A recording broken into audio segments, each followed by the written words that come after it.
Nick Studer, CEO of Oliver Wyman, is joining me now. Hello and good morning. Hi Trinity, it's great to see you, great to be here. It's great to have you guys. I mean, the findings from this study were very impressive, very, very key takeaways there. But, talk to us about you decided to move forward with this study, the significance in being partners with the NYSE, and the most notable takeaways for you.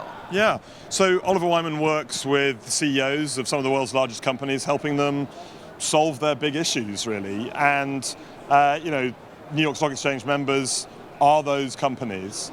This is our client base. And we wanted to work together to really gather a sense of where CEOs are now. CEOs specifically, not their teams, the people who have to build this bridge between the inside of companies and the external markets. For me, the takeaways, maybe two key ones. Firstly, CEOs are fundamentally optimistic. So you see a bunch of things which are some of the big challenges for the world, how AI will affect the workforce, how climate change will affect things.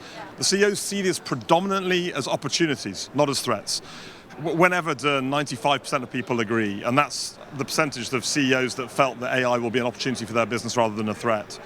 And then I think the second observation for me, which resonates with me in my own CEO role, is trying to balance these different issues between investing for resilience, investing for organic growth, but also being capital efficient and being cost efficient. It's really hard to get that sort of trilemma balanced. Absolutely, and through your experience in speaking to the other CEOs, being here, part of the roundtable at the NYSE, what is your sense from other leaders in the industries? Do you find them comparable to the survey findings? Very much so. So we had a set of CEOs around the table representing the cruise industry, representing the restaurant industry, chemicals, pharma, energy, a whole cross-section. And you might think they'd have very, very different issues. And indeed, there are different emphases. But I think all of them face that same set of challenges. How to balance what your workforce needs with what the political environment is telling you. How to manage your geopolitical challenges across countries. And in an environment where we see opportunities for growth, but we can't take profitability for granted. So yeah, I think those resonated across all the sectors. And now, learning about all of these new findings, this research, how would you say that this survey resonates with you personally? Yeah, so there was a comment in the survey, an F. Scott Fitzgerald quote, which said something like the sign of an able mind is being able to hold two contradictory views at the same time and still function.